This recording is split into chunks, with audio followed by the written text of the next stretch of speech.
नमस्कार साथियों, मेरा नाम है योगेश्वर। आप देख रहे हैं द पैराडाइज अकेडमी। तो जैसा कि हमने पिछले वीडियो में चर्चा की थी, जो सल्तनतकालीन जो त्रिस्तंभ थे, उसमें हम दो की चर्चा कर चुके हैं। पहला जो है हमारा अलबरूनी था, दूसरा अमीर खुसरो, और आज हम तीसरी बात करेंगे इब्न बतूता। ठीक,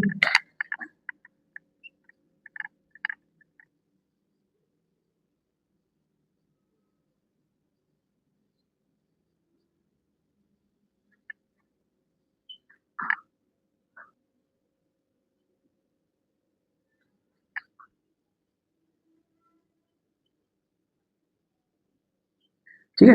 इब्न बतूता ये एक अफ्रीकन था, अफ्रीकी मूल का व्यक्ति।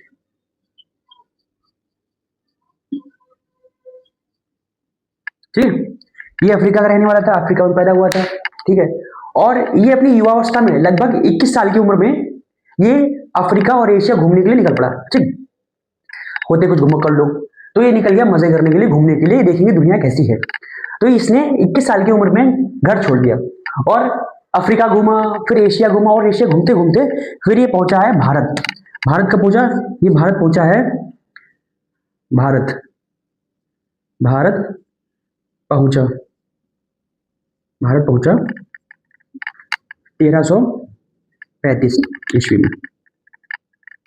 ठीक, किसका शासनकाल था याद है आपको? 1335 में मोहम्मद बिन तुगलक शासन कर रहा था। ठीक, उसका दौर चल रहा था।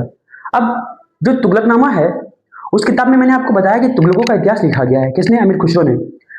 उसमें ही ये लिखा गया है, जो गयासुद्दीन तुगलक था उसकी जो मृत्यु कैसे हुई, उससे संबंधित वहां पर लिखा गया है उस किताब में।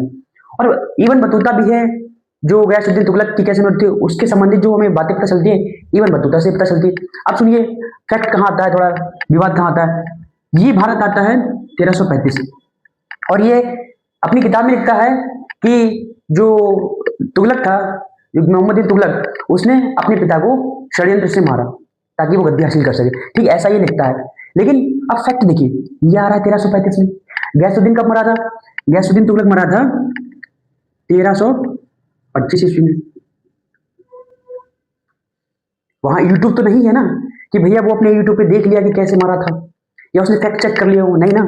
तो उसने जो बातें, उसकी बातों पर इसलिए यकीन नहीं किया जाता इतिहास में, क्योंकि उसके आने की तिथि और जो पीछे का जो इतिहास लिख रहा है, ठीक, दोनों में समानता नहीं है। ठीक है, इतिहास जैसे आज के समय में लोग लिखते हैं पीछे का, उन पर हम मानते हैं, लेकिन हम रिसर्च करते हैं। तो उस समय में 1335 में, 1325 में जो साक्षात वहां पर इतिहासकार थे, उनको जो फैक्ट है उनको ज्यादा प्रमाणित माना जाता है, ना कि जो बाद में लिखा गया है। ठीक,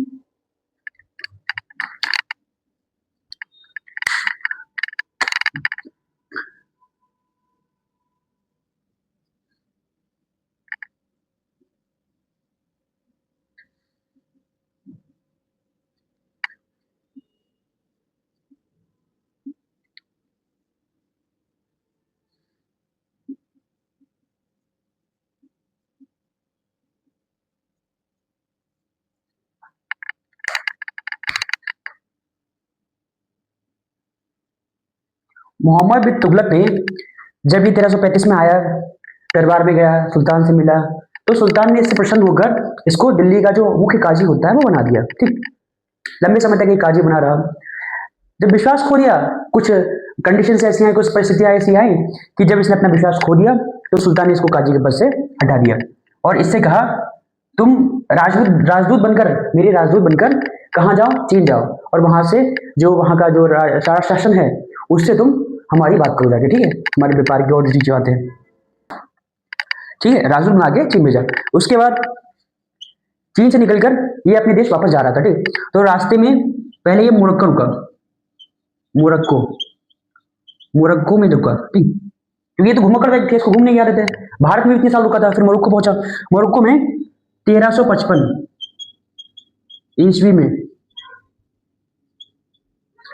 जो इसकी किताब है, रहला की रचना की।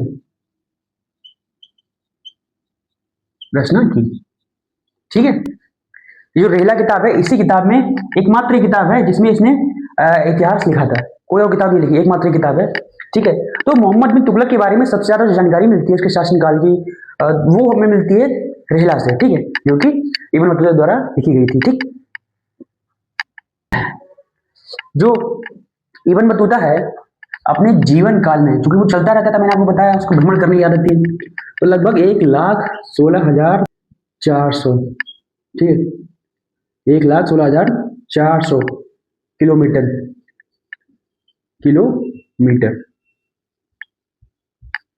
किलोमीटर को चला था, इतना वो चला है। ठीक है, अब इस किताब में देखते हैं उसने क्या लिखा। इस किताब में उसने जो दिल्ली सल्तनत है, भारत की सामाजिक, धार्मिक, प्रशासनिक, ठीक, वो सारी व्यवस्थाओं को लिखा है इसने। उसके अलावा ये जो किताब रहेला, इसमें ये भारत के एकमात्र जो त्योहार है, चेल्लुम जो त्योहार होता है मुस्लिमों का जो त्योहार है, उसके बारे में लिखता है। उसके अलावा ये किसी त्योहार के बारे में नहीं लिखता है। ठीक, वही इसने इसको देखा और उसको काफी ज्यादा भव्य तरीके से मनाया जाता है, इसने ये वर्णन किया इस किताब में। ठीक है, तो इसको हिंदी नहीं आती, इसको हिंदी और फारसी भाषा नहीं आती थी। ठीक है, लेकिन इसको अरबी भाषा आती थी। ठीक है, अब ये हमारा आज इब्न बतूता भी कंप्लीट हो गया। दिल्ली सल्तनत के जो त्रिस्तंभ थे, हमने तीनों कंप्लीट कर लिए। ठीक है, आपको यूट्यूब हमारा जो चैनल है उस पर प्लेलिस्ट मिल जाएगी, एक अलग से हमारी प्लेलिस्ट है सल्तनत के त्रिस्तंभ। ठीक है, जिसमें आपको अल-बरूनी मिल जाएगा, अमीर खुसरो मिल जाएगा और इब्न बतूता मिल जाएगा। ये जो इब्न बतूता या दिल्ली सल्तनत के जितने भी त्रिस्तंभ हैं, इन तीनों में से किसी से भी संबंधित कोई भी आपका सवाल है, आप कमेंट कर सकते हैं। ठीक है, और मिलते हैं नेक्स्ट वीडियो में एक और नए टॉपिक के साथ। ठीक है, आज से इतना ही, चलिए मिलते हैं नेक्स्ट वीडियो में। ठीक।